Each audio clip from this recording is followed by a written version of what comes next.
देखिए, पिछले कार्यक्रम में मैं आपको बताया था कि तरंग क्या है। आप कहेंगे कि भाई ये 10th क्लास की फिजिक्स को पढ़ने के लिए पहला चीज़ मैं आपको प्रकाश चैप्टर के बारे में बता रहा था। तो प्रकाश को पढ़ने के लिए देखिए, यह मैं लिखा यहाँ प्रकाश, आप इसको इंग्लिश में लाइट लिखते हैं। तो आपने लिखा प्रकाश। ये प्रकाश पढ़ने के लिए दो वीडियो आपको दिया, पार्ट 1 और पार्ट 2, जिसमें सिर्फ तरंग के बारे में आपको समझाया कि भाई जब तक प्रकाश को पढ़ने के लिए आपको तरंग की जानकारी नहीं होगी तब तक आप उसको ढंग से डील नहीं कर पाएंगे। इसलिए कि बार बार प्रकाश पढ़ने में आपको बार बार एक ही चीज़ मैं बोलूँगा कि प्रकाश एक तरंग के रूप में गति करता है। जी, अब सवाल खड़ा होता है कि ये तरंग के रूप में गति करता है, कभी बोलूँगा तरंग के रूप में संचरण करता है। तो मेरे बच्चे, आपको अगर मालूम रहेगा कि ये आखिर तरंग क्या है तब न आप साहब इसके बारे में जान पाएंगे हैं किस टाइप का तरंग है ये। इसलिए मेरे बच्चे, ये दो वीडियो में मैंने प्रकाश के बारे में समझाने के लिए, प्रकाश चैप्टर को पढ़ाने के लिए आपको हम तरंग के बारे में जानकारी दिए थे। वह तरंग के बारे में 9th क्लास में काफ़ी पढ़ना था, उसके बाद फिर आपको 11th में काफ़ी मिलेंगे। लेकिन अभी मैं तत्काल थोड़ा सा इसको पढ़ाने के लिए ये मैं दे रहा था कि कितनी चीज़ की आवश्यकता होगी, वही थोड़ा थोड़ा करके मैं इकट्ठा कर करके उसमें दो वीडियोज़ में आपको मैंने दिया था, काम करके दिया है। आप उसका अध्ययन करेंगे। और अभी भी मैं थोड़ा सा एक तरंग के रूप में ही बोल के, तरंग की दो बात बोल के, 2-3 बात बोल के मैं तुरंत बताने जा रहा हूँ कि प्रकाश एक विद्युत चुंबकीय तरंग है। जी हाँ, इसको समझना है मेरे बच्चे, जानना है कि ये प्रकाश एक विद्युत चुंबकीय तरंग कैसे है। प्रकाश एक विद्युत चुंबकीय तरंग कैसे है। जी हाँ, मैं यही बताने जा रहा हूँ। ये साहब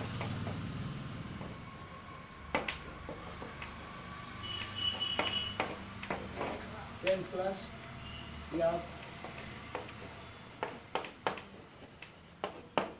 10th क्लास फिजिक्स आप देखने जा रहे हैं, ये दिखाई दिया। चलिए, यह मिलते हैं मेरे बच्चे, ये ठीक है। यह 10th क्लास फिजिक्स है। इस फिजिक्स में, इस 10th क्लास फिजिक्स में आप ये पार्ट 1 पार्ट 2 आपको मैं दिया था, ये मैं अभी देने जा रहा हूँ। पार्ट 3 आपको देने जा रहा हूँ। इस पार्ट 3 में मेरे बच्चे ये जानेंगे, यह पार्ट 3 में स्टार्ट करता हूँ यहाँ से कि प्रकाश एक विद्युत चुंबकीय तरंग है। यह नोट टाइप का चीज़, नोट मेरे बच्चे ये देने जा रहा हूँ, जिसमें नोट का मतलब है कि ये चैप्टर को पढ़ने के लिए, समझने के लिए, इसमें आगे बढ़ने के लिए हायर क्लासेस में ये सब चीज़ की काफ़ी आवश्यकता है मेरे बच्चे। इसको देने के लिए मैं ये साहब शुरुआती दौर में कुछ मैं चीज़ देता हूँ जिसको आप ध्यान में रखेंगे। इसको मैं हमेशा ये लिखूँगा, पॉइंट्स टू रिमेंबर।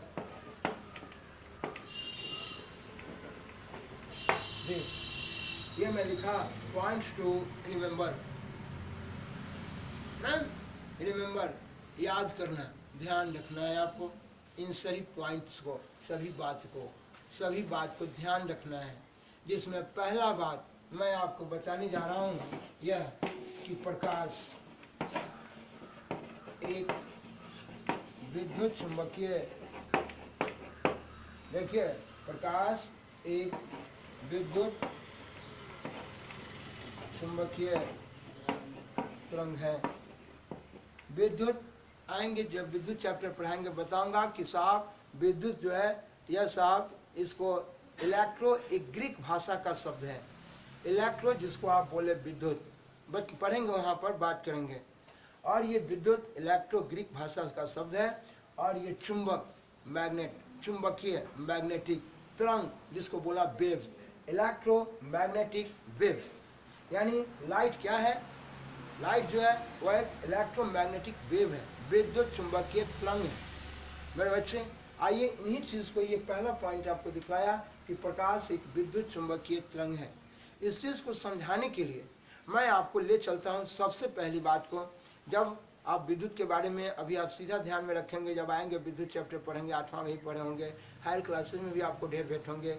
जब भी विद्युत से बात करता हूँ तो आप समझ जाते हैं एक धनावेशित और एक ऋणावेशित कण है, दोनों कण का मैं अध्ययन करता हूँ। आप ऊपर क्यों नहीं देख रहे हैं? मैं कहता हूँ मेरे बच्चे, ये देखना है कि प्रकाश एक विद्युत चुंबकीय तरंग है। इस बात को समझने के लिए ये देखिए, मैं सबसे पहले आपको बताना चाहता हूँ कि साहब ये किस तरह से ये विद्युत, यहाँ पर जब विद्युत का उत्पन्न होना यानी वहाँ धनावेशित कण और ऋणावेशित कण का उत्पन्न होना। ऐसे अभी जब तक आप नहीं पढ़े हैं, जो भी बच्चे बाद में आए या पहले से नहीं कुछ इसके बारे में जानकारी लिए, तो इतना दिमाग में रखिए कि किस तरह से वहाँ एक धनावेशित कण और ऋणावेशित कण का डेवलपमेंट होगा, किस तरह से वहाँ विद्युत की उत्पत्ति होगी। ठीक है, बस इतना तो दिमाग में रख सकते हैं।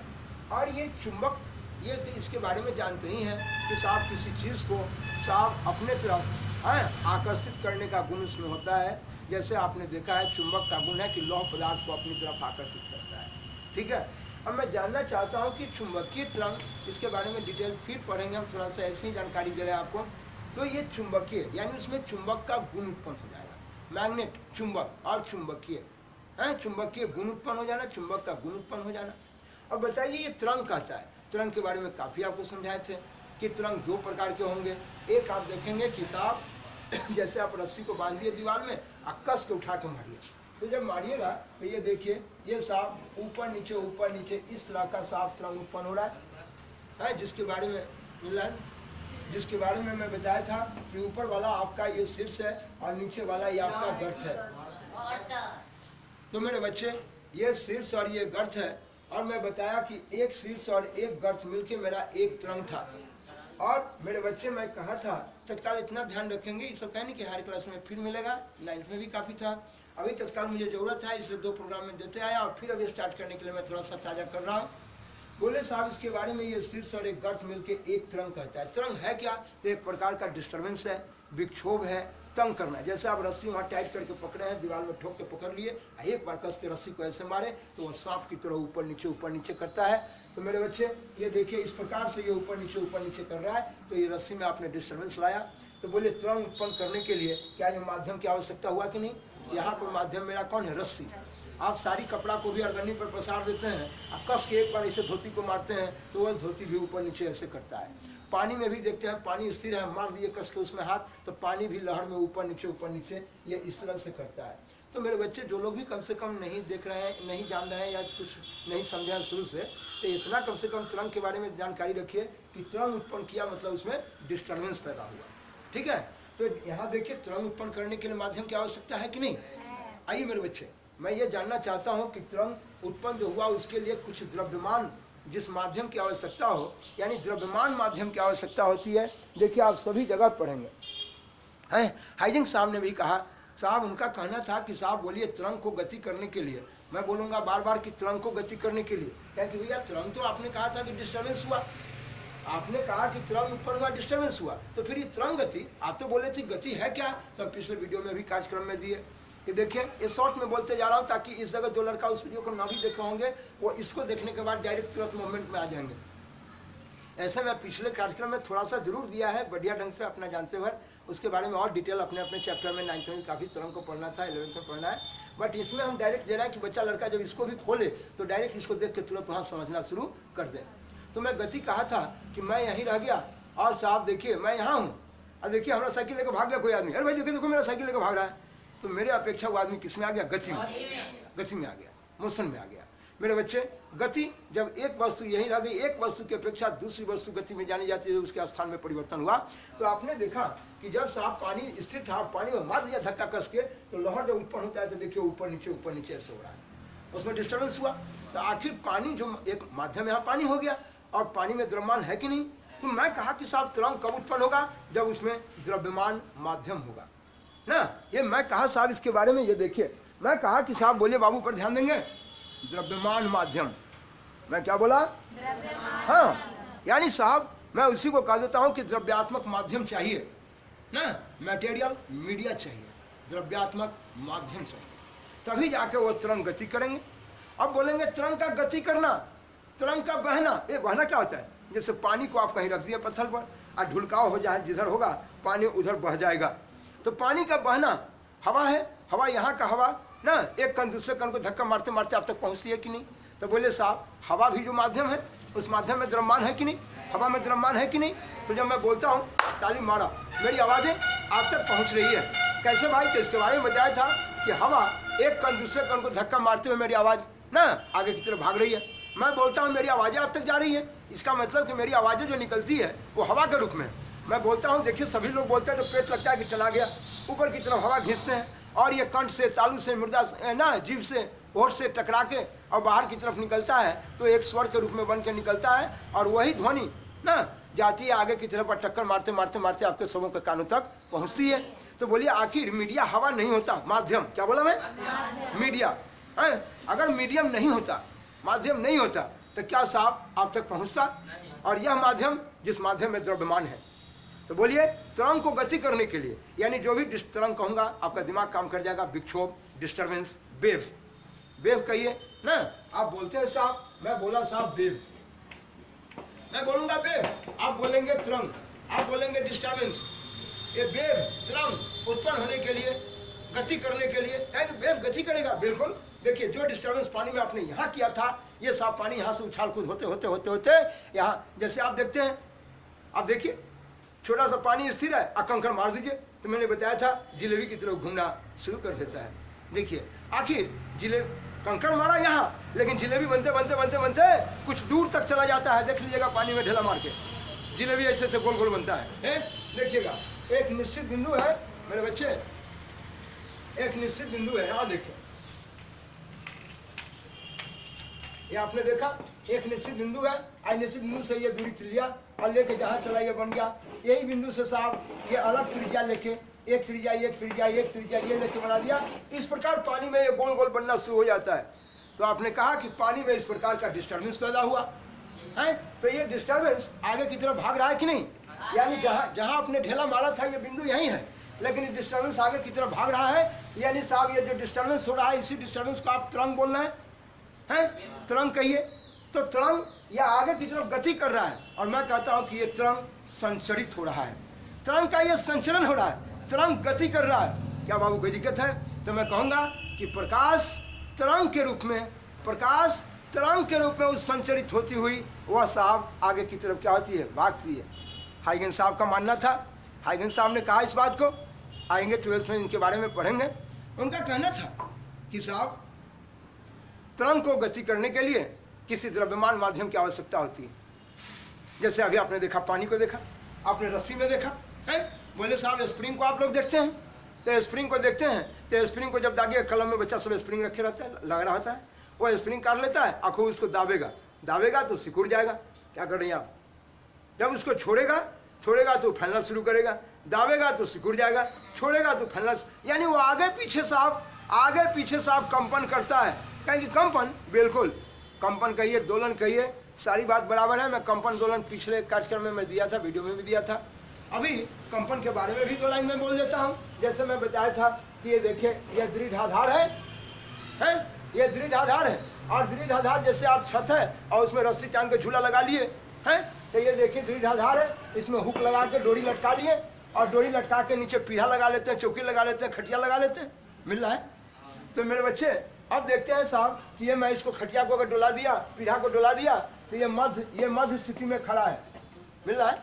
मध्य से ये देखिए ये दूर जा रहा है और साहब ये दूर पहुंच के देखिए डोरी यहाँ चला गया, अब मध्य दूर जाकर फिर नजदीक आता है मध्य में, अब मध्य से फिर दूर भागता है और दूर से फिर कहाँ चला जाता है? मध्य। तो मेरे बच्चे क्या साहब ये जो डोरी है मेरा लोलक है, आई जो गोला है मेरा गोलक है, तो ये मेरा लोलक का गोलक हुआ। और मेरे बच्चे लोलक का गोलक जब दोलन करता है ना, तो ये बोलिए मध्य स्थिति से दूरतम स्थिति, ये दूरतम पहुंचता है, ये दूरतम, मध्य से दूरतम जाता है और दूरतम से फिर मध्य चला आता है, और मध्य से फिर दूरतम आता है, देखिए दूरतम, और दूरतम से फिर मध्य आता है। तो मेरे बच्चे मेरा कहना ये था कि साहब ये भी क्या कर रहा है? दोलन कर रहा है।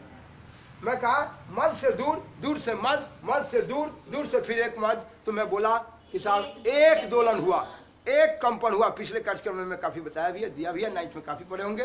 कहा नहीं कि मुझे जिसकी जरूरत है उसको थोड़ा इकट्ठा करके दे रहा हूँ। अभी भी पढ़ाया हुआ चीज़ को ही इसलिए बोल रहा हूँ कि ताकि अभी तुरंत मैं लाइन पर इसको खड़ा करूँगा। तो मैं कहूँगा कि प्रकाश की किरण साहब, ये साहब प्रकाश की किरण जो चल रही है वो माध्यम में वो साहब कंपन करते हुए, दोलन करते हुए, अब रहा सवाल कि मेरे भाई कंपन करेगा, दोलन करेगा, यानी साहब मध्य से दूर, दूर से फिर मध्य, मध्य से दूर, दूर से फिर मध्य, कंपन करते हुए आगे की तरफ भागेगा। और कंपन करने के लिए, डिस्टर्बेंस पैदा करने के लिए, यानी कि वेव पैदा करने के लिए आपको मैं कहा था तंग करना, तंग करना, इसी को बोलते हैं डिस्टर्ब करना। बोलते हैं ना, आप सब लोग बोलते हैं ए भाई मुझे डिस्टर्ब मत करो, डिस्टर्ब करना।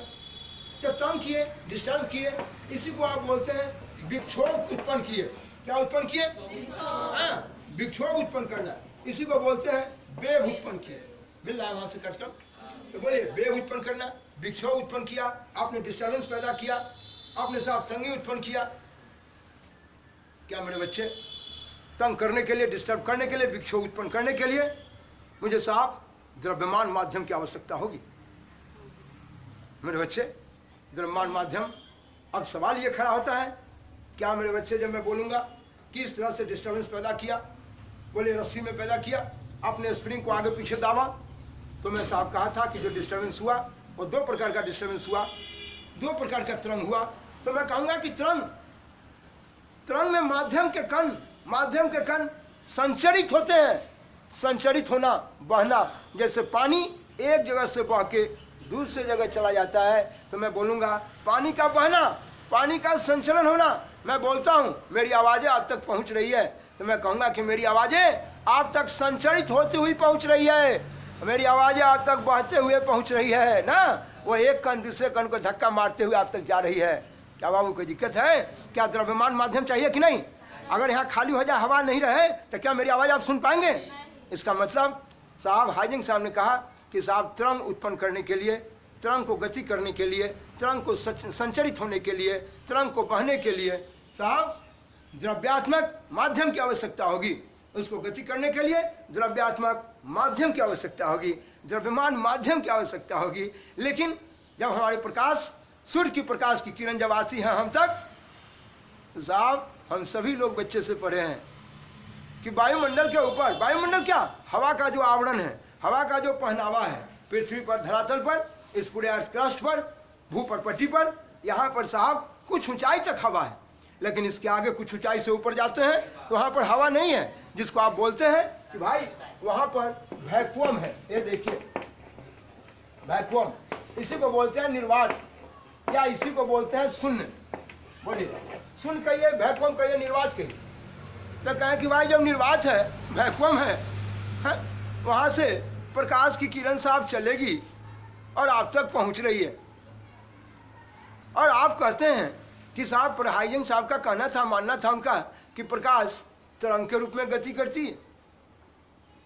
इस पर न्यूटन साहब ने भी अपना ढेर सारा कार्यक्रम दिया है, उन्होंने साहब कणिका का सिद्धांत दिया था। आएंगे हायर क्लासेज में, 12th में आइए तो पढ़िएगा इसके बारे में, अभी आप बच्चे हैं, अब हम इसी जगह से निकलना चाहेंगे। तो हाइजेन साहब ने कहा कि प्रकाश एक तरंग के रूप में गति करती है। चूँकि आगे मुझे इसी से आगे सफलता मिलते चल गया, तो प्रकाश, उनका कहना था कि प्रकाश तरंग के रूप में गति करती है। ठीक है, तरंग के रूप में गति करती, और साहब हाइजेन का कहना हुआ कि तरंग के रूप में अगर गति करती है तो इसको गति करने के लिए साहब द्रव्यमान माध्यम की आवश्यकता। बोलिए जिस माध्यम में भी वो साहब गति करेगी वहाँ पर साहब द्रव्यमान होना चाहिए, उस माध्यम में द्रव्यमान होना चाहिए। भाई वहाँ तो निर्वात है, वहाँ कहाँ है? तब उन्होंने क्या किया कि वहाँ साहब एक कल्पना किया, और साहब उस माध्यम में यही साहब सभी जगह मिलिएगा और वहाँ पर पढ़िएगा। यहाँ पर साहब कहा कि साहब उसको संचरित करने के लिए जब प्रकाश की किरण संचरित होती है तो कहा कि भाई वहाँ पर तो कोई माध्यम है नहीं, निर्वात है, शून्य है, खाली जगह है, और उसको गति करने के लिए एक माध्यम की आवश्यकता होनी चाहिए, माध्यम होना चाहिए। तब उन्होंने साहब कल्पना किया इसके बारे में और कहा कि ये काल्पनिक माध्यम, साहब उन्होंने कहा कि भाई माध्यम नहीं है, हम कैसे क्या करें? तो काल्पनिक माध्यम की कल्पना किया और कहा कि काल्पनिक माध्यम के रूप में ईथर है, ईथर माध्यम लिया। कौन माध्यम? जी आइए मेरे बच्चे, ईथर ऐसे रासायनिक पदार्थ आप पढ़ेंगे 10th क्लास में ही आपको मिलेगा कार्यक्रम इसका ना, उस समय देखेंगे किस तरह का ये कार्बनिक यौगिक है, मिलेगा आपको। तो मेरे बच्चे ईथर माध्यम की कल्पना किया, कहें कि भाई ईथर माध्यम है तो आप तो बोलते हैं कि साहब हर खाली जगह में हवा है, तो हर खाली जगह में हवा है लेकिन वहाँ निर्वात है तो वहाँ हवा नहीं है, शून्य नहीं है, वहाँ खाली है। आप वहाँ पर ईथर बता दिए तो प्रकाश की किरण जब आएगी तो उसे टक्कर लेगी, तो उसका तो वेग कम जाएगा। जबकि आप जानते हैं कि निर्वात में खाली में जहाँ पर हवा नहीं है, जैसे अगर ये जगह आप सभी बच्चे अगर चले जाएं, ये जगह अगर खाली हो जाए तो मैं आराम से दौड़ के निकल जाऊँगा, लेकिन अभी अगर हमको दौड़ना हो तो हमको काफ़ी कष्ट हो जाएगा कि भाई सभी बच्चे बैठे हम किधर से दौड़े, 80 से हटा के खाली करके निकलेंगे। तो क्या मेरे बच्चे, जब वहाँ पर हर खाली जगह में हवा थी, हवा नहीं है, यहाँ पर हवा है लेकिन वहाँ जाके देखें निर्वात है जहाँ पर हवा नहीं है, तो वहाँ नहीं है तो प्रकाश का चाल वहाँ कुछ अधिक है। पढ़ेंगे तो आप जानेंगे कि हवा में प्रकाश का चाल और लगभग निर्वात में प्रकाश का चाल दोनों लगभग सेम है। और वो साहब आप देखेंगे ये 3 × 10 के पावर 8 मीटर प्रति। फिर भी जब निर्वात की बात होती है तो वहाँ जब निर्वात है हवा नहीं है, वहाँ पर हवा नहीं है, बहुत अच्छी बात है, हवा नहीं है। लेकिन आप जब ईथर कहते हैं कि कल्पना कर रहे हैं कि वहाँ पर ईथर माध्यम है, ईथर मीडिया है, तो जब वहाँ भाई मीडिया है तो उसको दिक्कत होगा, तो उसका चाल कम जाएगा, आगे नहीं। तब हाइजेंक साहब ने कहा कि भाई उनमें उसका इलास्टिसिटी का गुण, प्रत्यास्थता का गुण इतना अधिक है, इतना अधिक है।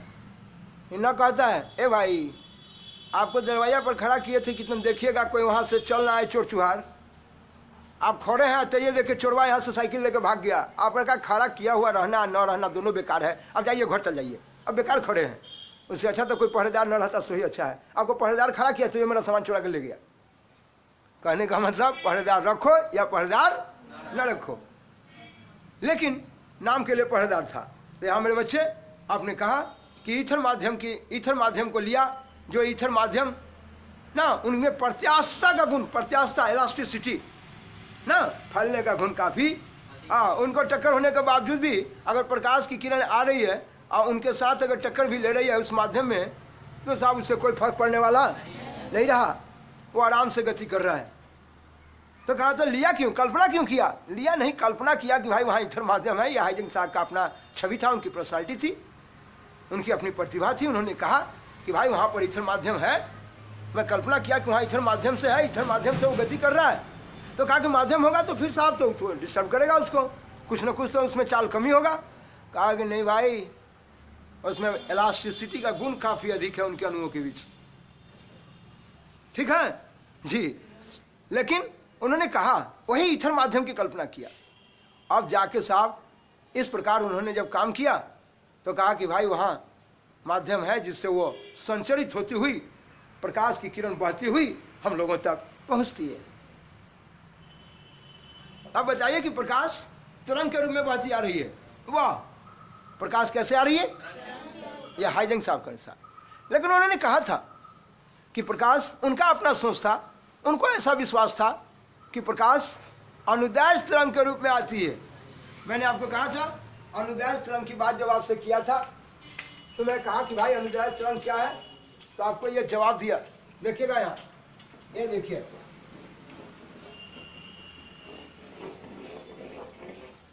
देखिए जगह नहीं है, हम इसी को इधर लमार रहे हैं थोड़ा सा, ऐसा नहीं कहेंगे कि ऐसे कैसे लमार दिए, जगह नहीं है, मैं इधर लिख दिया। देखिए ये स्प्रिंग को बच्चे जब दाबते हैं, कंप्रेस करते हैं तो काफ़ी घना हो जाता है। तो घना हो जाना उसको बोलते हैं कि डेंसर मीडिया है, उसी को बोलते हैं कंप्रेस कर गया, संपीड़न। तो ये देखिए मेरे बच्चे, ये संपीड़न यहाँ काफ़ी घना हो गया, देखिए सट गया। आइए देखिए जब उसको लमार देते हैं तो ये फैल जाता है, तो फैल गया तो मैं कहा कि ये बिरलन, यानी बिरलन जो कम घना है फैल गया। तो इस प्रकार जब साहब हम आगे पीछे इसका कंपन कराए तो इसको बोले साहब कि ये साहब अनुदैर्ध्य तरंग है जी। और मैं कहा था कि जब साहब ये ऊपर नीचे पानी का लहर दौड़ रहा है तो मैं कहा था कि अनुप्रस्थ तरंग है। तो मेरे बच्चे ये शीर्ष है और ये मेरा गर्त है, ये मेरा शीर्ष और ये गर्त है, और एक शीर्ष और एक गर्त मिला के मेरा कै तरंग है। और मैं बताऊंगा कि साहब दो लगातार शीर्ष या दो लगातार इसकी बीच की दूरी तरंग दैर्घ्य है। और बोलिए साहब यहाँ से इसकी लंबिक दूरी जो है वो मेरा कहलाता है आयाम। आएंगे इसके बारे में पढ़ने के कार्यक्रम में साहब, जहाँ जिसकी जरूरत होगी भेंट कराएंगे। तो बोलिए उनका कहना था, उनका ऐसा मानना हुआ कि साहब जो प्रकाश की किरण जो आती है, जो तरंग के रूप में गति करती आ रही है, वह एक अनुदैर्घ्य तरंग के रूप में आ रही है। ये हाइजेंक साहब का विश्वास था। अनुदैर्घ्य कहने का मतलब जैसे आप स्प्रिंग को देखिए कि साहब ये देखिए दाबिएगा, ये फैल रहा है, ये देखिए ये सिकुड़ रहा है, फिर खींच दिए तो फैल गया, दाब दिए ना सिकुड़ गया, ठीक है। तो इस तरह से ये लॉन्गिट्यूडनल ना अनुदैर्घ्य, आगे पीछे आगे पीछे।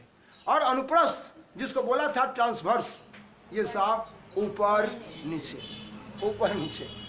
तो साहब हाइजेंक साहब का ऐसा मानना था कि साहब वह आगे पीछे कंपन करते हुए, यानी प्रकाश की किरणें को एक कण दूसरा कण को धक्का मारते हुए, एक कण दूसरा कण को धक्का मारते हुए और वो आगे की तरफ भागता है, यानी वो अनुदैर्घ्य तरंग के रूप में गति करता है। यह हाइजेंक साहब का अपना सोच था, विश्वास था उनको। लेकिन मेरे बच्चे, जब हमारे फ्रेनल और यंग ये दो वैज्ञानिक, ये हमारे जब प्रकाश की किरण के बारे में जब सब अध्ययन किए, तो वो अपने प्रयोग से उन्होंने बताया, फ्रेनल और यंग दोनों अपने साथ पढ़ेंगे, 12th में आपको मिलेगा। उनका जब प्रकाश की किरणों का अध्ययन किए तो कहा कि ठीक है भाई, ये तरंग के रूप में है, इसमें तो दो राय नहीं है, ये तरंग के रूप में गति करता है, ये दो राय नहीं है। लेकिन ये तरंग के रूप में जो गति करता है वह साहब अनुदैर्घ्य के रूप में नहीं, वह अनुप्रस्थ तरंग के रूप में गति करता है। जी मेरे बच्चे, ये देखेंगे ये क्या कहा उन्होंने, अनुप्रस्थ तरंग के रूप में देखेंगे मेरे बच्चे। ये देखिए, यही ये अनुदैर्घ्य का खेल था। ये साहब आपने देखा था, ये अनुदैर्घ्य तरंग, ये आगे पीछे कंपन कर रहा है, जिसको आपने लॉन्गिट्यूडनल वेव बोला है।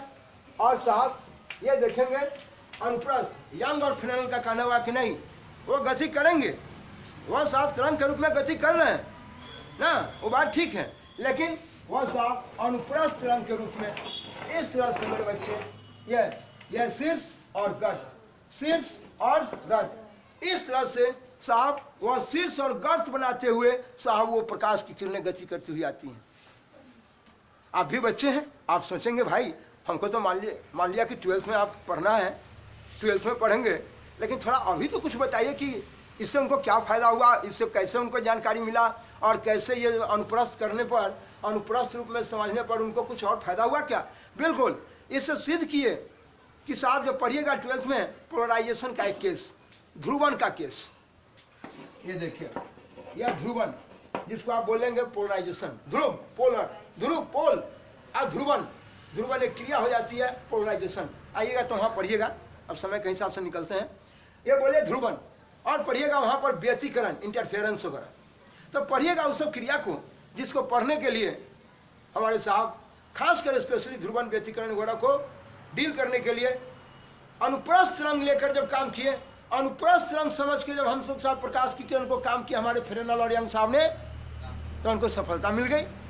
उनको साहब ध्रुवन और व्यतिकरण को व्याख्या करने में, एक्सप्लेनेशन देने में, उनको व्याख्या करने में मदद मिल गया, जिसके कारण प्रकाश को समझा गया कि प्रकाश की किरण जो गति करती है वह तरंग के रूप में गति करती है, सही है, लेकिन अनुदैर्घ्य के रूप में नहीं, अनुप्रस्थ तरंग के रूप में।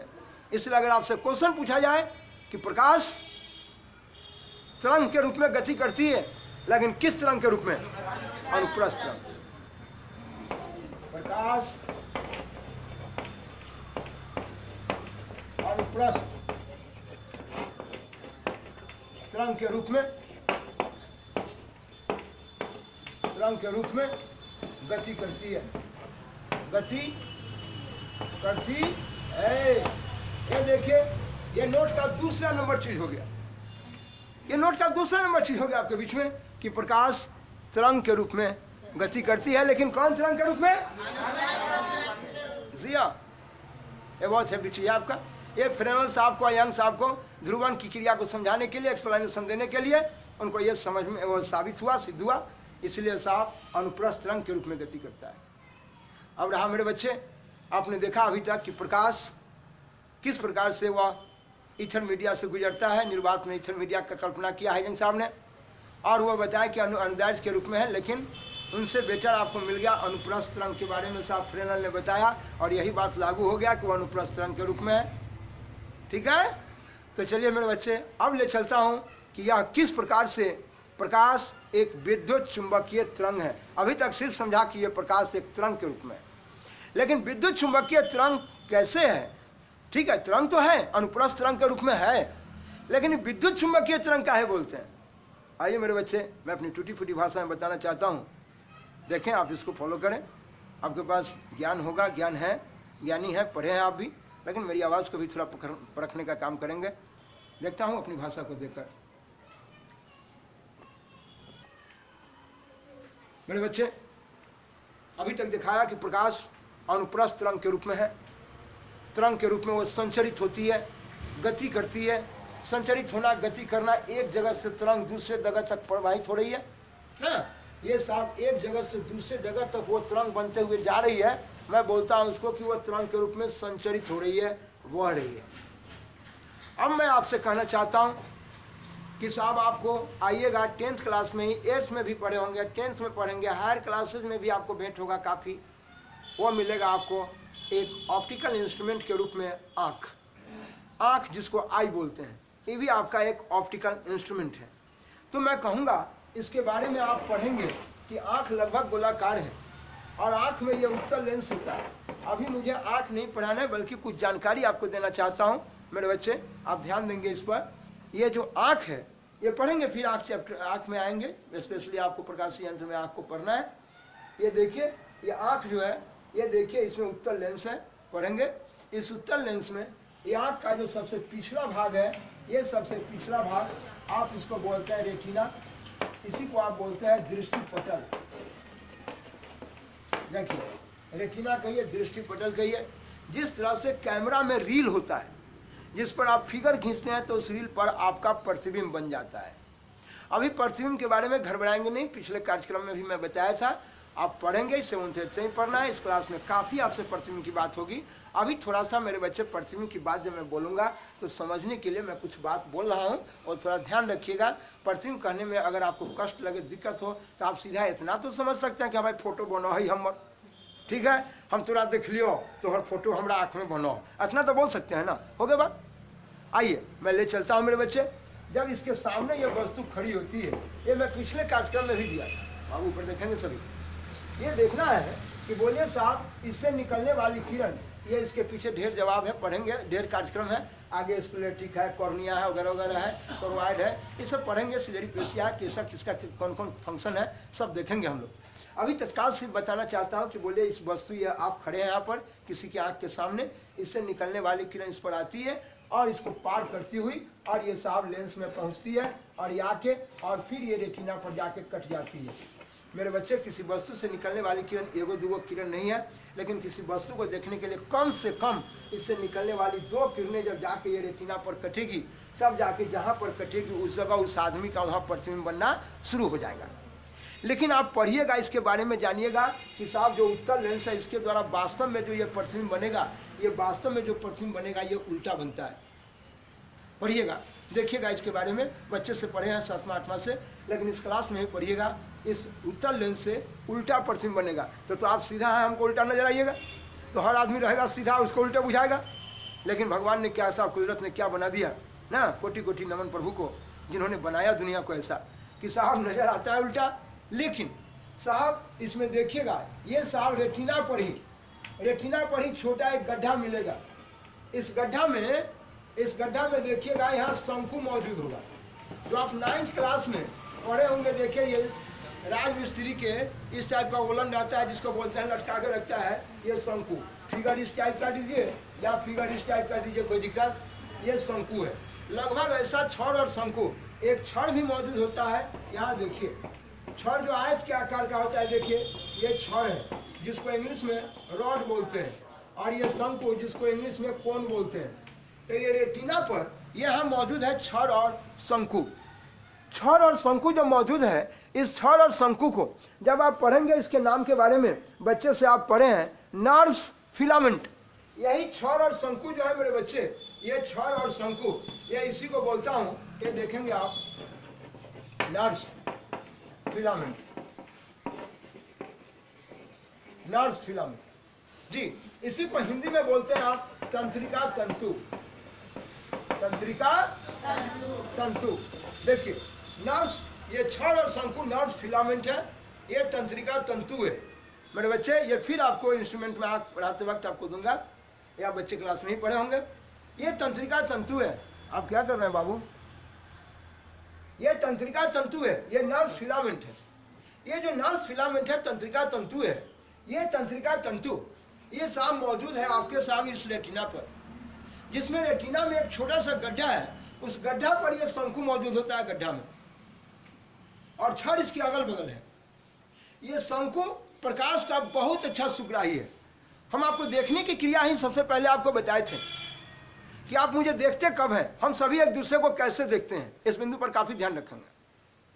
जब साहब इस वस्तु पर प्रकाश की किरण पड़ेगी और इस पर से लौट के, और ये साहब ये प्रकाश की ये वस्तु है, मान लीजिए ये वस्तु खड़ी है, और ये वस्तु पर प्रकाश की किरण कहीं सोर्स ऑफ लाइट से, बॉल से, टॉर्च से, सूर्य के प्रकाश की किरण इस पर पड़ेगी और इस पर से फिर लौट के आएगी। बताऊंगा लौटने का कार्यक्रम, सब फिर भेंट कराऊंगा। जब ये लौट के आएगी और ये आंख में आके लेंस को पार करते हुए रेटिना पर कटेगी, तब जाके उसका प्रतिबिंब बनेगा, यानी कि फोटो बनेगा। जब तक ना पढ़े तब तक आप समझिए, बोले इसका फोटो बन रहा है, प्रतिबिंब बन रहा है, और ये प्रतिबिंब बनेगा। तब ये प्रतिबिंब बनने के बाद आखिर ये आने वाली प्रकाश की किरण कोई ग्रहण करने वाला होगा, तब तो आपको पानी पिलाया या आप ओंक दीजिए, तो क्या पानी पेट में गया, ताकत होगा आपको? भोजन लीजिए, जाकर ओंक दीजिए उधर। आखिर भोजन लिए तो उसको डाइजेस्ट करने के लिए, पचाने के लिए पावर आप में होना चाहिए। ये साफ देखते हैं इसके बारे में, वो पावर होने के लिए। ठीक उसी प्रकार यहाँ देखेंगे कि ये जो रेटिना है, इस पर से वस्तु से निकल के आने वाली किरण का प्रतिबिंब ये रेटिना पर पहुंचता है, और रेटिना पर आके इसका प्रतिबिंब बनने लगता है। जो भी प्रकाश की किरण आती है और रेटिना पर पहुंच के,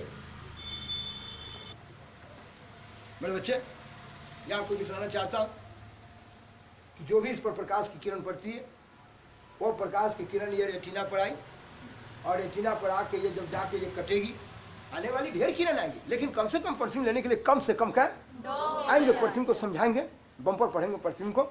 मेरे बच्चे ये देखना चाहता हूँ आने वाली किरण जब इस रेटिना पर कटेगी।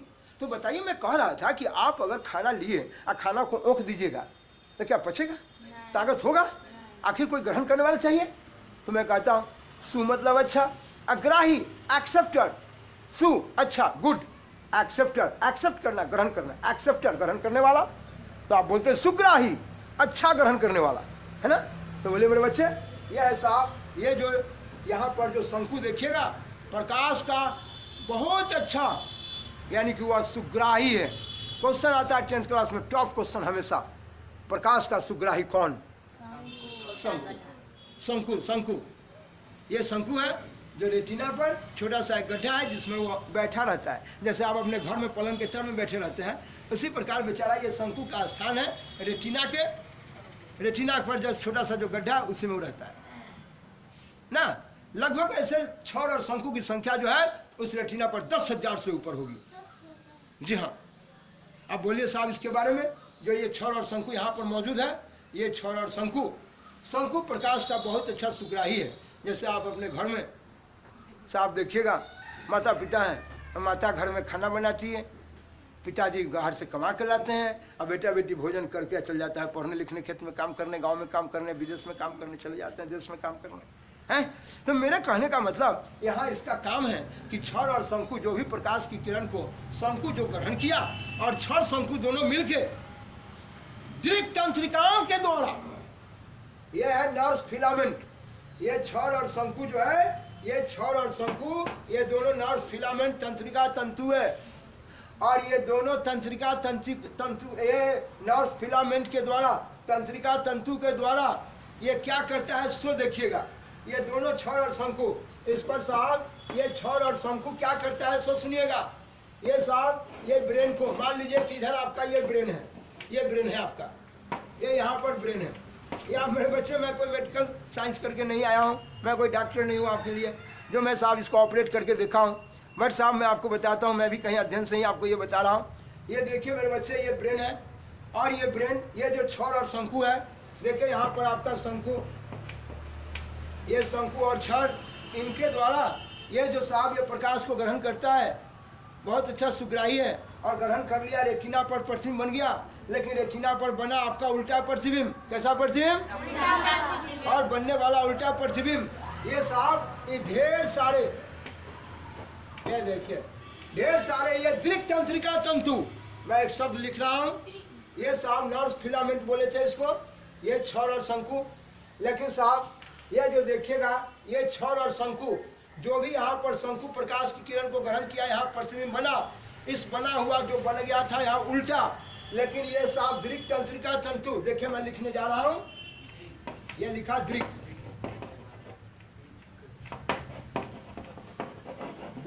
तंत्रिका तंतु, आप इसको बोलेंगे ऑप्टिक नर्व्स, ऑप्टिक्स नर्व्स। मेरे बच्चे, ये दृक् तंत्रिका तंतु ऑप्टिक नर्व्स के द्वारा ये जो भी यहाँ पर प्रतिबिंब बना, वो बना था उल्टा। लेकिन छड़ और शंकु के द्वारा ये साहब यही दृक् तंत्रिका तंतु, ये दृक् तंत्रिका तंतु ऑप्टिक नर्व्स के द्वारा ये ब्रेन को इमरजेंसी लागू करता है, ब्रेन को संवेदना लागू करता है, ब्रेन पर संवेदित करता है, ब्रेन को साहब अप्लाई करता है, ब्रेन को भेजता है। और मेरे बच्चे, ये ब्रेन को संवेदित करता है, अप्लाई करता है, जिसके द्वारा ये ब्रेन पर बना हुआ इसका उल्टा प्रतिबिंब मुझे सीधा नजर आता है। ठीक है? और जैसा प्रतिबिंब बनता है, उस प्रतिबिंब का यहाँ अनुभव करता है। ऐसा किस कारण से? ऐसा यहाँ पर इन्हीं तंत्रिकाओं तंत्र, ये जो साहब दृक् तंत्रिका तंतु है, ये जो आपका ऑप्टिक नर्व्स है, इसी के द्वारा इस पर एक ब्रेन पर विद्युत चुंबकीय ये साहब संकेतन उत्पन्न होता है ना, इलेक्ट्रोमैग्नेटिक संकेतन, विद्युत चुंबकीय संकेतन उत्पन्न होता है यहाँ पर। यानी साहब विद्युत, अब कहेंगे विद्युत उत्पन्न होता है, बिल्कुल, वहाँ पर साहब एक धनावेशित कण और ऋणावेशित कण का डेवलपमेंट होता है। इन्हीं दृक् तंत्रिकाओं के द्वारा यहाँ पर विद्युत चुंबकीय संकेतन उत्पन्न होता है ब्रेन में, और जिसके द्वारा इस पर बना हुआ प्रतिबिंब मुझे इस पर साहब समझ में आने लगता है। प्रतिबिंब बना रेटिना पर और समझ में आने लगा ब्रेन को, जिसके कारण हम समझ जाते हैं, ओ फलना चीज का फोटो वहाँ बना हुआ, फलना चीज है वहाँ। बोलिए, तो यहाँ पर विद्युत चुंबकीय साहब एक घटना उत्पन्न होती है, विद्युत चुंबकीय संकेतन उत्पन्न होता है, जिसके कारण साहब बना हुआ फोटो हमें नजर आने लगता है। तो बोलिए, प्रकाश की किरण आई तरंग के रूप में, और साहब यहाँ विद्युत चुंबकीय संकेतन उत्पन्न होने लगा। तो बोलिए, इसीलिए मैं कहता हूँ कि प्रकाश है क्या? विद्युत चुंबकीय। क्योंकि यहाँ विद्युत चुंबकीय की घटना भी हो रही है। आएंगे 10th क्लास में विद्युत परिपथ में विद्युत को पढ़ते बाद वहाँ पढ़ेंगे, देखेंगे किस तरह से साफ विद्युत उत्पन्न होता है और वहाँ चुंबक किस तरह से काम करता है, विद्युत धारा पर किस तरह चुंबक कैसे प्रभाव डालता है, स्टेट का नियम है, पढ़िएगा।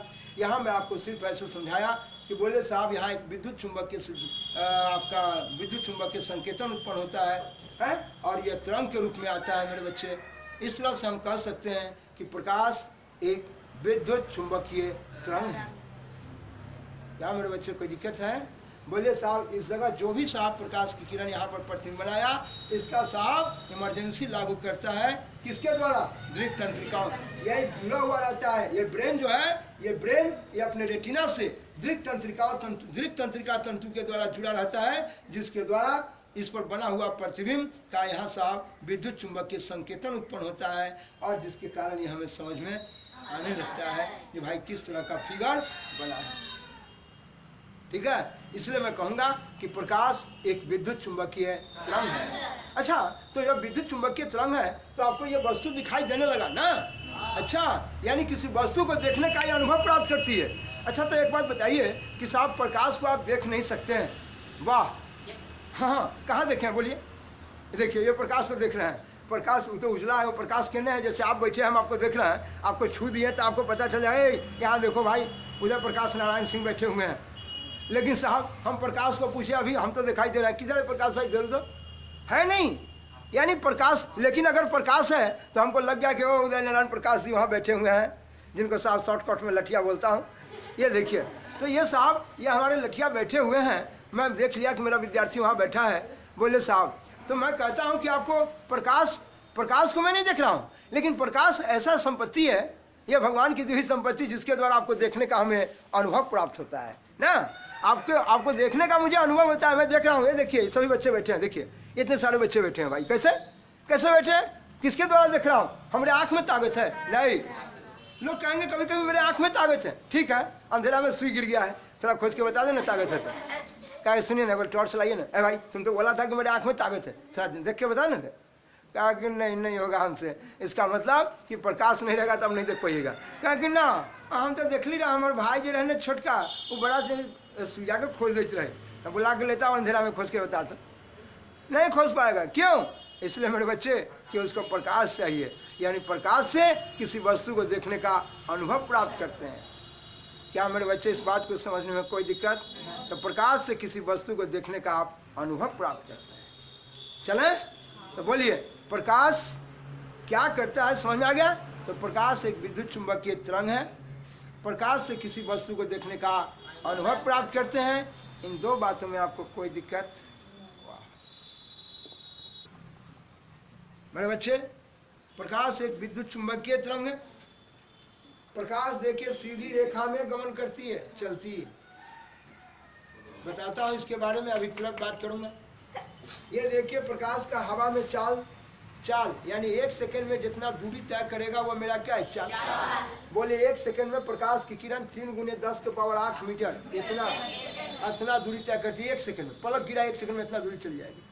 और आप देखेंगे कि निर्वात कहिए, शून्य कहिए, हवा कहिए, निर्वात कहिए, शून्य कहिए, वैक्यूम कहिए, एक ही बात है। निर्वात या शून्य या वैक्यूम में हवा में प्रकाश का चाल, और निर्वात और हवा दोनों में प्रकाश का चाल लगभग जो है आपस में क्या होता है। ये देखिए प्रकाश से किसी वस्तु को देखने का अनुभव प्राप्त करते हैं। मैं कहा था अभी कि अगर प्रकाश न हो तो है बच्चे, प्रकाश न हो तो आप किसी वस्तु को नहीं देख पाएंगे। ये बात आप सब लोग देख रहे हैं। अभी हम आपको बताने चल रहे हैं कि प्रकाश सीधी रेखा में गमन कैसे करती है। इसके बारे में मैं कुछ आपको एग्जाम्पल देके समझाता हूँ, आप देखेंगे इसके बारे में।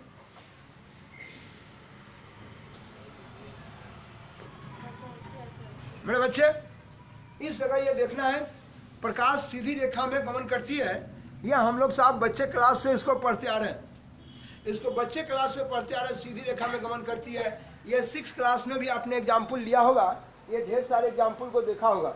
जैसे मैं एक किताब यहाँ ले लिया, और इस किताब को लेके ऐसा 2-3 किताब ले लीजिए, और किताब को रख दीजिए, या कॉपी को या कार्डबोर्ड को ले लीजिए, और कार्डबोर्ड को लेकर और इसमें तीनों को एक साथ रख कर उसमें छेद कर दीजिए सुआ से या किसी भी चीज़ से। और छेद करके जैसे एक को यहाँ खड़ा किया, एक को यहाँ खड़ा करो, जैसे एक को यहाँ रख दिया, एक को यहाँ रखा और एक को यहाँ रखा, और इसमें एक धागा लगा दिया, ठीक है। तीनों में धागा लगा के तीनों को एक सीध में खड़ा कर दिए। इसलिए ऐसा करते हैं कि ये पता चल पाए कि बिल्कुल एक सीध में है, और तीनों में छेद एकदम सामने दिखाई दे रहा है। तीनों छेद एक सामने कर दीजिए। धागा इसीलिए लगाते हैं कि पता चल पाए कि छेद एक सामने है। और इसमें क्या किया कि इधर एक कैंडल मोमबत्ती को जला दीजिए। और जब मोमबत्ती को जला देंगे, और जब तीनों किताब यहाँ पर खड़ा है, यहाँ और यहाँ, और जब यहाँ से देखिएगा तो आपको एकदम पूरा कैंडल उधर जलता हुआ दिखाई देगा। इस तरह से मेरे बच्चे मुझे पता हो जाता है, ठीक है। देखिए ना इस प्रयोग को ऐसे करके, यहाँ पर एक किताब यहाँ रख दिए, एक किताब यहाँ रख दिए, और एक किताब यहाँ रख दिए, और तीनों में एकदम एक समान, यहाँ छिद्र है, यहाँ छिद्र और यहाँ छिद्र है। कहने का मतलब यहाँ पर भी छिद्र है, यहाँ भी छिद्र है, और यहाँ भी छिद्र है, और ये तीनों में छिद्र है। और यहाँ पर मैं क्या किया कि कैंडल को जला दिया। यह देखिए कैंडल को मैं जलाया, मिल रहा है। ये देखिए आप कैंडल को, ये कैंडल को जला दिए। जब कैंडल को, मोमबत्ती को आप जला दिए तो देखते हैं ये दूसरे तरफ से, यहाँ से अगर साहब देखते हैं तो मुझे इस छिद्र के सहारे ये कैंडल जलता हुआ नजर आता है। लेकिन मेरे बच्चे, मैं इस कैंडल को क्या करता हूँ, जलते हुए छोड़ दिया, और एक जो बीच में कोई किताब है, चाहे ये किताब किसी एक किताब को मैं नीचे की तरफ ससार दिया। बोलिए, इसका छिद्र यहाँ है, छिद्र यहाँ है, और इन दोनों का छिद्र यहाँ है। अब ये प्रकाश की किरण जो आ रही थी, बोलिए मेरे बच्चे, किताब यहाँ देखिए, ये देखिए, यह किताब है आपका, यहाँ देखे मेरे बच्चे, यहाँ जब मेरे बच्चे ये देखना था, जब यहाँ पर छिद्र यहाँ था, एकदम एक सामने छिद्र है, तो मुझे कैंडल जलता हुआ दिखाई दिया। इसका मतलब कि प्रकाश की किरण यहाँ से सीधी रेखा में आ रही है। लेकिन मेरे बच्चे, अगर इसी जगह अगर किताब को ससार के मैं नीचे ले आया, देखिए ससार दिया, जिसका छिद्र जो है यहाँ पर हो गया, छिद्र यहाँ पर हो गया, और यहाँ पर ही किताब साहब ये भर गया, यहाँ किताब आ गया। अब बोले किताब का छिद्र यहाँ आ गया, यहाँ किताब का बाकी पन्ना है। अब इससे निकलने वाली किरण आती है, लेकिन यहाँ साहब किताब ठोस भेंट हो जाता है, जिससे प्रकाश की किरण नहीं पार कर रही है। तो हम अगर कहें कि ये भाई प्रकाश की किरण फिर आ जाना, इधर से आके इधर से घूम के इधर ले आ जाना, ऐसा नहीं होता है। ऐसा होता तो हम लोग शायद घर में बैठे रहते, अब बॉल आपके घर में बढ़ता, खिड़की डाले जोड़ आके हमारा घर में पहुंच जाता। ऐसा नहीं होता। इसलिए मेरे बच्चे, इसलिए आपने देखा कि साहब आपको पता चल गया कि नहीं भाई, प्रकाश सीधी रेखा में गमन करती है, चलती है। लेकिन यही बात जब आगे आइएगा तो आपको मिलेगा, जब साहब आप पढ़ेंगे इसके बारे में, प्रकाश का तरंग सिद्धांत पढ़ेंगे, वहाँ पर व्यतिकरण यानी इंटरफेरेंस, और साहब ढेर सारे साहब व्यतिकरण वगैरह, और साहब आपके विवर्तन वगैरह का केस पढ़ेंगे 12th क्लास में, तब आपको भेंट होगा। और वहाँ पर मिलेगा आपको, ऊपर देखिए, आपको मिलेगा कि साहब प्रकाश सीधी रेखा में नहीं, प्रकाश मतलब वह सीधी नहीं चल के वो अपने दिशा से, रास्ते से मुड़ भी जाती है, मुड़ने के बाद वो आपको दिखाई देती है। ऐसा कैसे? तो ऐसा प्रयोग एक छोटा सा एक देता हूँ, आगे आइएगा तो पढ़िएगा। आप बच्चे हैं, हम विशेष इसके बारे में डील अभी नहीं कर रहे हैं, इसलिए कि आप कहेंगे कि आप बहुत दूर चले गए, पढ़ना है जहाँ पर काम पर ले चलिए। तो इसलिए मेरे बच्चे इस प्रयोग को थोड़ा सा बताता हूँ ताकि ध्यान में रखेंगे। यही बात आगे जाकर वहाँ पर आप पढ़ेंगे क्या, सो देखिए वहाँ पर मिलेगा कि ये देखिए, ये मान लेता हूँ एक प्लेट ले लिए किसी चीज़ का, और इसमें एक हल्का छिद्र कर दिए, और छिद्र करके यहाँ पर आप मान लो कि साहब एक बॉल को यहाँ पर चमका दिए। आइएगा पढ़िएगा, बॉल जलता नहीं बल्कि बॉल चमकता है, पढ़िएगा, इसके बारे में भेंट होगा। जब इससे प्रकाश की किरण निकलेगी, ये प्रकाश की किरण निकलेगी, बोले यहाँ पर इस स्लाइड में छिद्र करके रखा हुआ है, तो देखा गया कि इसे जाने वाली किरण को सीधा जाना चाहिए। ठीक है, सीधा तो जा ही रही है, आगे की तरफ मिल रहा है, लेकिन प्रकाश आगे ही नहीं मिलके, बल्कि प्रकाश आस पास में भी इधर साहब प्रकाश आपको भेंट होगा। यहाँ भी कुछ अंश नजर आएगा कि साहब मुझे दिखाई दे रहा है ना। ऐसा तो नहीं है कि ये सीधे रास्ते जा रहा है, अगर बगल में इतना अंधेरा होगा, ऐसा नहीं होगा। एक छोटा सा प्रयोग आप बच्चे इसलिए बता रहा हूँ, एक टॉर्च जला के देखिए। टॉर्च जब बारिएगा तो टॉर्च की प्रकाश की किरणें आगे जा रही है, तो सीधे जहाँ फोकस कर रही हो तो आगे दिखाई दे ही रहा है, लेकिन आसपास में भी देखिएगा छितराया हुआ है। बोलिए प्रकाश आपका सीधा गया, वो भी रास्ते से मुड़ा कि नहीं मुड़ा? इस घटना को आगे पढ़ेंगे, देखेंगे। तो हम लोग अभी बच्चे क्लास में हैं, इसलिए आप दिमाग में रखना है कि प्रकाश सीधी रेखा में गमन करती है, सीधी रेखा में। लेकिन इसी बात के बारे में जब हम आगे 12th में आएंगे तो वहाँ पर देखिएगा, इन सारे प्रयोग से आपको मिलना पड़ेगा, जहाँ देखिएगा कि प्रकाश सीधी जाती है लेकिन वह मुड़ भी जाती है।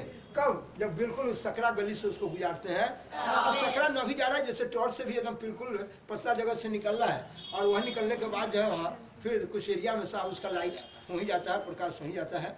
इसके बारे में वहाँ पर विशेष अध्ययन कीजिएगा। लेकिन अभी तत्काल अब बच्चे हैं, ध्यान रखिए कि प्रकाश सीधी रेखा में गमन करती है। मेरे बच्चे, इतनी सारी बात बताने के बाद कि प्रकाश सीधी रेखा में गमन करती है, प्रकाश से किसी वस्तु को देखने का अनुभव प्राप्त करते हैं, प्रकाश एक विद्युत चुंबकीय तरंग है, और मैंने देखने की घटना बताया किसी वस्तु को हम तब देखेंगे जब इस पर प्रकाश की किरण पड़ेगी, और प्रकाश की किरण इस पर से पड़ के और लौट के आपके आंखों तक जाएगी। सवाल खड़ा होता है कि साहब जिस वस्तु पर प्रकाश की किरण पड़ रही थी, इस जगह से लौटने की बात होगी, तो ये लौटेगी कैसे? जैसे साहब आप लौटने की घटना को, अब हम चलेंगे इस चैप्टर में पढ़ने कि लौटने की घटना का क्या कार्यक्रम। लौटने के लिए हम कैसे पदार्थ पर, बाबू ऊपर देखिए सभी, प्रकाश की किरण, जब प्रकाश की किरण इस पर पड़ेगी तो ऐसा देखते हैं कि साहब हम यहाँ खड़े हैं, तो मेरे पीछे देखिए, मेरे पीछे भाई साहब आप सबों को, आप इतने बच्चे बैठे हैं, कोई ऐसा ताकतवर है जो ताकत, तो भाई हमारा पीछे कौन खड़ा है दिखाई दे। अगर आपको पीछे कैसे दिखाई देगा? आपका बॉडी है उसको झाके हुए नहीं दिखाई दे रहा कौन आदमी छिपा हुआ आपके शरीर से? क्यों? तुम तो बड़ी आंख में ताकत है, प्रकाश से देख लेता है तू, छोड़िए ना, ना होगा। लेकिन उसी जगह अगर कोई कार लगा हुआ है, गाड़ी लगी हुई है, शीशा लगा है उसमें, और शीशा में कोई आदमी बैठा है, तो कहे ए सुनो, मैं देखा था तुम कार में बैठी थी, तुम कार में बैठे थे। भाई साहब अब कैसे आदमी है? तुरंत मैं खड़ा था, मेरे पीछे कौन है तो उसको आप देखे नहीं, अब वो शीशा था उसके पीछे आप देख लिए कि कौन आदमी बैठा था। हाँ, ये तो दिखाई दे दिया। क्या कारण है भाई? शीशा के पीछे आप देख लिए, लेकिन साहब हम बैठे हमारे पीछे आप नहीं देख पाए। नहीं कहता सुनिए, हमारे बाबा बड़ा आँख के तेज थे, धोती ओढ़ कर सुतल थे, और जब देखे कि साहब लीची कोनो तोड़ रहा है, आम कोई तोड़ रहा है, तो खट से खट कौन है रे बोलते हैं। काहे भाई? धोती ओढ़ के सोए हुए थे, फिर भी उनको दिखाई दे दिया है। हम आपको बगल में खड़ा थे तो आपको पीछे कौन था वो न दिखाई दिया। और कार में बैठा हुआ आदमी जो शीशा में पैक था, उजला शीशा था, काला में नहीं, उजला में, बताऊंगा काला में क्यों नहीं। उजला में उजला शीशा था, बंद था गाड़ी, आप देखे फट से आपको दिखाई देने लगा। कह के भाई हमको नजर आता है कोई बैठा हुआ है, टॉर्च मारते भुक्स है फलनवा फलनवा। क्या कारण है मेरे भाई कि साहब धोती ओढ़ के उनके दादाजी सोए थे, उनको नजर आए लेकिन साफ साफ ना, लेकिन कुछ न कुछ नजर, साफ साफ ना लेकिन कुछ न कुछ आया। और दूसरा कि मेरे बच्चे मैं जो खड़ा था मेरे पीछे बिल्कुल नहीं नजर आया, और साहब शीशा में बिल्कुल साफ साफ नजर आया।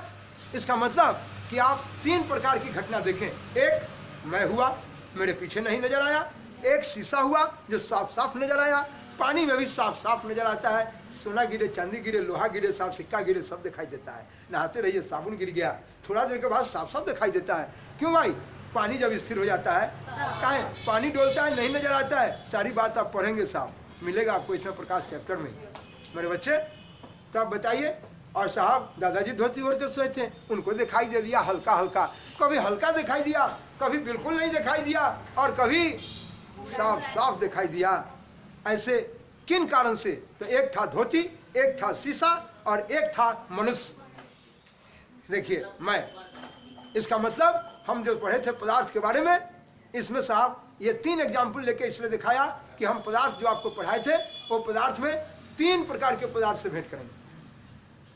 और भी प्रकाश चैप्टर पढ़ने चले हैं, इसलिए प्रकाश की दुनिया से बात करेंगे हम तीन प्रकार के पदार्थ से। पदार्थ मैंने आपको कहा था कि नेचर की संपत्ति है, प्रकृति की संपत्ति है, भगवान की संपत्ति है, जिसके द्वारा जब तक कुछ बना नहीं है तब तक वो मेरा पदार्थ है। जी हाँ, और वो पदार्थ ये प्रकाश के अंतर्गत हम लोग पढ़ने चले, प्रकाश चैप्टर को पढ़ने चले हैं। इसलिए प्रकाश की दुनिया में हम समझेंगे कि साहब ये देखो, इसलिए समझेंगे कि प्रकाश की दुनिया से पदार्थ तीन प्रकार के देखेंगे। वहाँ आप ऐसा नहीं कहेंगे भाई आप तो पढ़ाते थे पदार्थ ठोस द्रव गैस, ठोस द्रव गैस जो है उनकी अवस्था था, ठीक है, ठोस द्रव गैस जो है उनकी अवस्था है। बट साहब ये जो आप देखेंगे कि पदार्थ साहब कितने प्रकार के हैं, और प्रकाश के हिसाब से हम लोग देख रहे हैं पारदर्शी, अपारदर्शी, पारभासी। मेरे बच्चे तो देखूंगा साहब अपारदर्शी क्या करता है, पारदर्शी क्या करता है, और पारभासी क्या करता है। आइए मेरे बच्चे इन पारदर्शी, अपारदर्शी और पारभासी की बात बताता हूं। मैं अगले प्रोग्राम में आपको फिर पारदर्शी, अपारदर्शी और पारभासी के बारे में समझाते हुए और प्रकाश के परावर्तन की तरफ ले चलूंगा, बताऊंगा परावर्तन की घटना क्या है, और साहब उसमें परावर्तन की स्थिति में क्या क्या खेल होगा प्रकाश के चैप्टर में बताऊंगा।